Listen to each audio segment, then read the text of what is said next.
Olá, olá, caros ouvintes do Ogro Historiador. Eu sou Hugo Davi e estou aqui para mais um Ungüento do Ogro, a sua pequena dose de história. Nesse episódio, dando sequência aos ungüentos anteriores que eu gravei, a saber, o ungüento número 6, em que eu falei um pouco sobre a história do pão, e o ungüento número 12, em que eu falei sobre o consumo de proteína animal na história da humanidade, hoje eu vou propor uma pequena reflexão sobre as questões culturais em torno da alimentação, né? Seguindo aí essa pesquisa que eu tenho desenvolvido sobre a história da alimentação, iniciada aí, na verdade, essa pesquisa sobre a história da alimentação.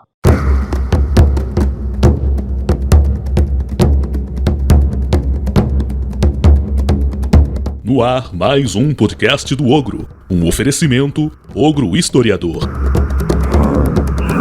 Então, eu queria começar essa reflexão falando um pouco sobre a própria ideia de cultura, né? Cultura em sentido amplo, a ideia dessa noção de cultura como produção humana e a sua relação com a construção das identidades nas sociedades humanas. É importante que a gente pense as identidades, a construção dessas identidades ligadas a essas culturas locais. Afinal de contas, eu me identifico com aquilo que se encontra mais perto de mim.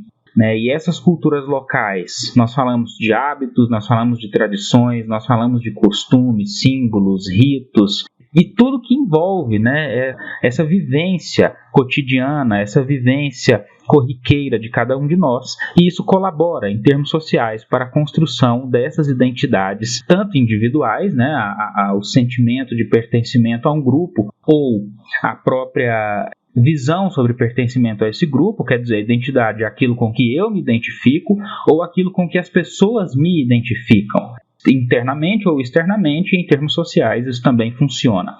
E aí nós vamos pensando, em termos sociais, em termos gerais, enfim, a ideia de identidade nacional. E quais os marcos dessas identidades nacionais, ou dessa identidade nacional? Como funciona? Qual a dinâmica da construção dessa identidade nacional ou dessas identidades nacionais, se é que elas existem? E aí nós passamos para o grande ponto, dessa pequena reflexão, que é a ideia da alimentação como cultura e da alimentação como aspecto identitário. Quer dizer, aquilo que eu como, aquilo que eu produzo para comer, ou aquilo que se tem a intenção de comer, e para isso eu planto, para isso eu preparo, para isso eu espero, enfim. Tudo isso está relacionado aos hábitos alimentares e a esses aspectos identitários ligados à alimentação. E aí é um ponto interessante de pensarmos: existe uma alimentação genuína? Existe algum tipo de preparo alimentar genuíno, inédito? E aí essa pergunta, esse questionamento, por extensão, nós podemos pensar a cultura. Existe cultura genuína? Existe cultura original? E aí essa reflexão, o que eu trago é que não existe cultura genuína, não existe alimentação genuína. Nós podemos pensar em culturas originárias, nós podemos pensar em alimentação originária, vamos dizer assim, entre aspas, mas uma ideia de cultura genuína, ela se esvazia. Afinal de contas, as culturas humanas, as identidades humanas, elas são necessariamente híbridas. E aí eu falo um pouco, eu penso sobre essa ideia do mito da cultura ocidental. O que seria essa ideia de cultura ocidental que muito se fala ultimamente? Seria um esforço de construção de uma identidade, remontando a um passado heróico, mítico, que a gente não consegue delimitar muito bem. Afinal de contas, o que seria essa cultura ocidental? Em que medida essa ideia de cultura ocidental passa para os hábitos alimentares e para o que se come e para o que se leva à mesa, no limite para o que se produz com a intenção de comer, de consumir.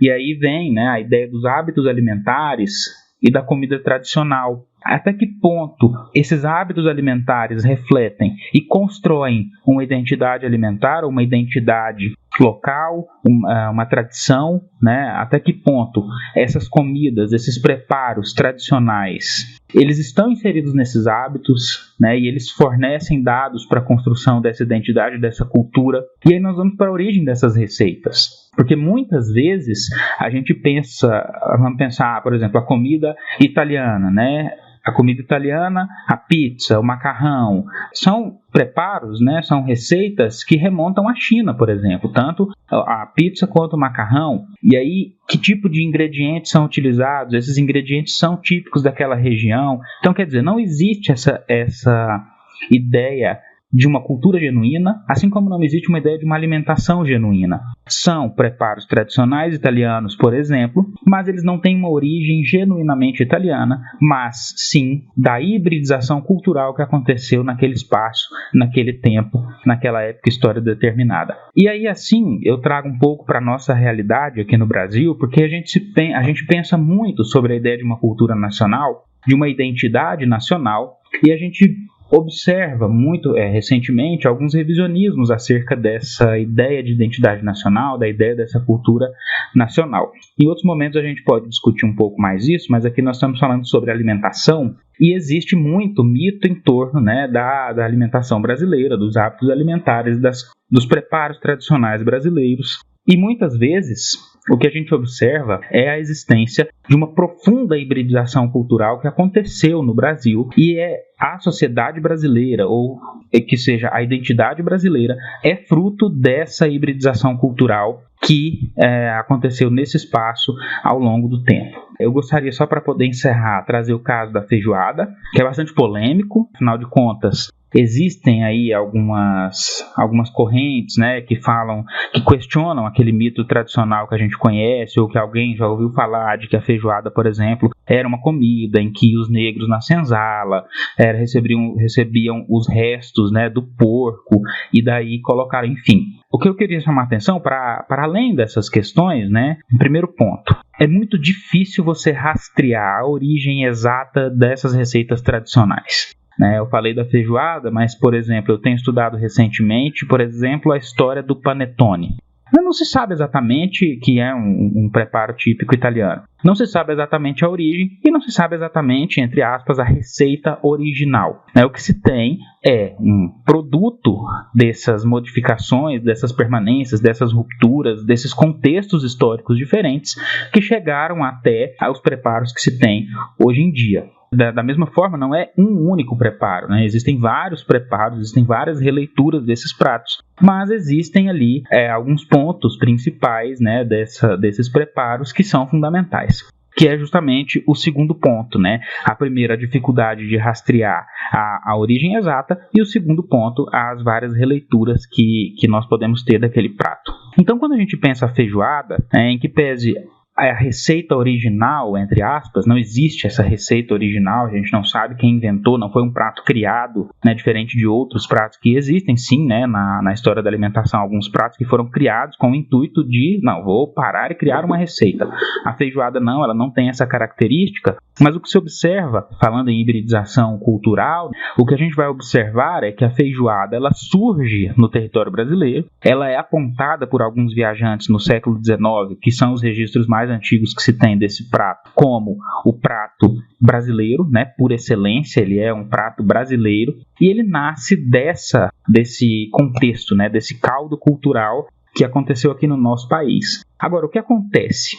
A origem dela é a multiplicidade, porque nós vamos ter aí o feijão preto, que é típico da América do Sul, que era consumido pelos indígenas, né, no nosso país, né, no nosso país, no território que hoje a gente conhece como Brasil, e ele recebeu, o feijão preto a gente tem relatos de que existia um notório protagonismo do feijão preto na mesa, sobretudo da população mais pobre, mas da população brasileira como um todo. E aí o feijão preto é o grande artista, né, da feijoada.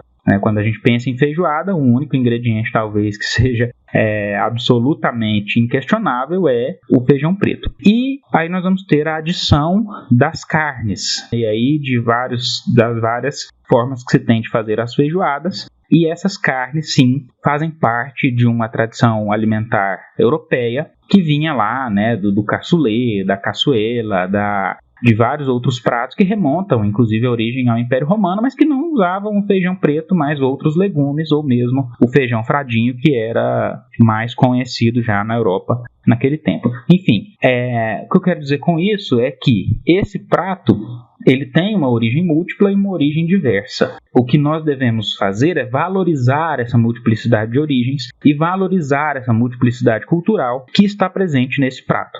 O que muitas vezes se tenta fazer aí no esforço da construção da identidade nacional brasileira, isso é muito típico, que é tentar branquear, tentar europeizar a origem do que é nacional, do que é brasileiro, e aí dizer que, por exemplo, a feijoada ela é nada mais do que uma releitura do cozido português feito aqui nos trópicos. Não, ela é muito mais do que isso. Ela é fruto de um contato cultural riquíssimo e único no nosso país. Bom, era isso que eu tinha para dizer hoje. Espero que vocês tenham gostado. Sigam-nos nas redes sociais e muito obrigado por vocês que ficaram até aqui. Se puderem, curtam nossas postagens. Se quiserem entrar em contato, vocês têm lá os comentários, vocês têm o e-mail que vocês podem nos mandar e ficamos por aqui. Até uma próxima. Tchau, tchau.